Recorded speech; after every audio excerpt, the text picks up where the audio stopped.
আমন্ত্রণ জানাচ্ছি প্রবাস কণ্ঠ রাতের বুলেটিনে powered by my NJ trip. শুরুতে জানাবো আজকের প্রধান শিরোনামগুলো। মালয়েশিয়ার পেনাংয়ে কনস্ট্রাকশন সাইট থেকে প্রায় ৩০০ বাংলাদেশি আটক। দেশের মোট রিজার্ভ দাঁড়িয়েছে $২৬ বিলিয়ন। মালয়েশিয়া ঈদ উপলক্ষে বাংলাদেশিদের মেহেদি উৎসব উদযাপন। দেখছিলেন শিরোনাম, এবার বিস্তারিত। সর্বোচ্চ ছাড়ে সেরা অফারে বিমান টিকিটের নিশ্চয়তা দিচ্ছে এনজেড ওয়ার্ল্ড। বিশ্বের যে কোনো স্থানে আন্তর্জাতিক বা অভ্যন্তরীণ রুটের বিমান টিকিটের জন্য আজই চলে আসুন এনজেডে। আপনাদের সেবায় ২৪ ঘন্টা তৎপর এনজেডের একঝাঁক দক্ষ তরুণ কর্মী। স্ক্রিনে দেখানো নাম্বারেও যোগাযোগ করতে পারেন আমাদের সঙ্গে। এনজেড ওয়ার্ল্ড, বিমান টিকিটের একটি নির্ভরযোগ্য প্রতিষ্ঠান। মালয়েশিয়ার পেনাং রাজ্যের বায়ান লেপাস শিল্প এলাকার একটি নির্মাণ সাইটে চালানো বিশেষ অভিযানে ৩১৪ জন অবৈধ বিদেশি শ্রমিককে আটক করেছে ইমিগ্রেশন বিভাগ।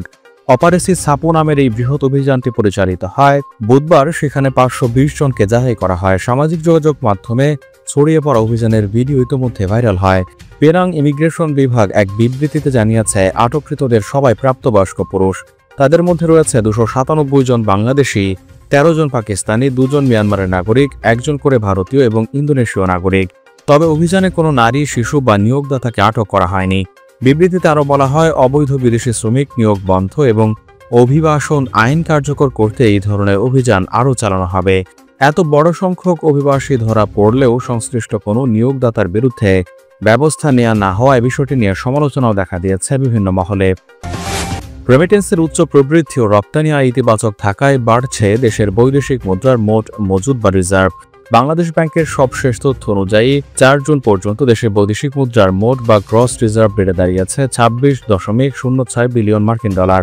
আন্তর্জাতিক মুদ্রা তহবিলের হিসাব পদ্ধতি BPM-6 অনুযায়ী রিজার্ভ বেড়ে হয়েছে $২০.৭৭ বিলিয়ন ডলারে। তবে ব্যয়যোগ্য রিজার্ভ এখনও ১৬ বিলিয়নের ঘরে রয়েছে। মালয়েশিয়ার সেলাঙ্গোর রাজ্যে এক ঝাঁক কর্মী নিয়োগ দিচ্ছে প্রাণ। মোটরসাইকেল চালনায় পারদর্শী এবং থাকতে হবে বৈধ ভিসা। আবেদন করতে পারবেন অভিজ্ঞ এবং অনভিজ্ঞ উভয়ই। এখনই হোয়াটসঅ্যাপ করুন এই নম্বরে। বাংলাদেশ ব্যাংকের নির্বাহী পরিচালক ও মুখপাত্র আরিফ হোসেন খান এসব তথ্য জানিয়েছেন। মুখপাত্র জানান, রিজার্ভ বৃদ্ধি পাওয়ায় বৈদেশিক লেনদেনে চাপ কমেছে। বৈদেশিক মুদ্রার বিনিময় মূল্য বাজারের ওপর ছেড়ে দেওয়ার পরও ডলারের দাম ১২৩ টাকার মধ্যে স্থিতিশীল রয়েছে। একই সঙ্গে এখন অনেক ব্যাংক গ্রাহকদের চাহিদা অনুযায়ী ঋণপত্র খুলতে পারছে, যার ফলে পণ্যের সরবরাহ দাম স্বাভাবিক অবস্থায় রয়েছে। এর আগে ৬ মে এশিয়ান ক্লিয়ারিং ইউনিয়ন বা আকুর মার্চ ও এপ্রিল মাসের আমদানি বিল বাবদ $১.৮৮৩ বিলিয়ন মার্কিন ডলার পরিশোধ করার পর মোট রিজার্ভ ২৫ বিলিয়নে নেমে যায়।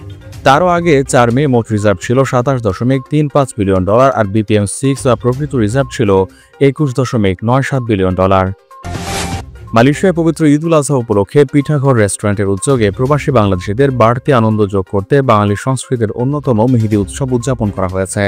প্রবাসে থাকা বাংলাদেশি পরিবার, শিক্ষার্থী, চাকরিজীবী ও ব্যবসায়ীদের অংশগ্রহণে ৫, ৬ ও ৭ জুন ৩ দিন ব্যাপী মেহেদি উৎসব অনুষ্ঠিত হয়। রাজধানী কুয়ালালামপুরের বুকিত বিন্তাং পিঠাঘর রেস্টুরেন্ট চত্বরে মেহেদি উৎসব অনুষ্ঠিত হয়। পিঠাঘরের উদ্যোগে ৩ দিন ব্যাপী মেহেদি উৎসবের সার্বিক তত্ত্বাবধানে ছিলেন মালয়েশিয়ার বিভিন্ন বিশ্ববিদ্যালয়ে অধ্যয়নরত শিক্ষার্থী শাওন, সুমাইয়া, অরণ্যা, তাসনিম ও পিঠাঘর রেস্টুরেন্টের স্বত্বাধিকারী ব্যবসায়ী মোহাম্মদ শরীফুল ইসলাম। অনুষ্ঠানে প্রফেশনাল মেহেদি আর্টিস্ট দ্বারা ট্রেডিশনাল ডিজাইন আর্ট করা হয়। প্রবাসে পেশাদার মেহেদি শিল্পী বা কোনো প্রতিষ্ঠান না থাকায় বাংলাদেশি পরিবারের নারী ও শিশুদের জন্য ঈদ আরও আনন্দ ঘন করতে এই প্রথম মেহেদি উৎসব আয়োজন করা হয়।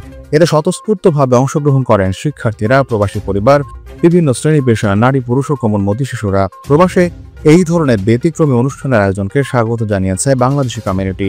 কর্মব্যস্ততার পাশাপাশি সম্মিলিতভাবে বিদেশের মাটিতে বাংলাদেশি সংস্কৃতি, আচার অনুষ্ঠানগুলো নিয়মিতভাবে আয়োজন করলে প্রবাসে থেকেও দেশীয় ঐতিহ্য অক্ষুণ্ণ থাকবে বলে প্রত্যাশা করছেন আয়োজকরা।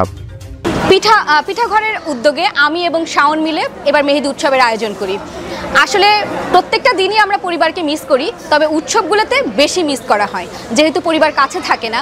তো ওই অভাবটা এবার একটু দূর করার জন্য আমরা এই আয়োজনটা করি। মেহেদি উৎসব মানে হচ্ছে একদম একটা আড্ডা, জমজমাট ভাইব, সেটুকু করার চেষ্টা করেছি।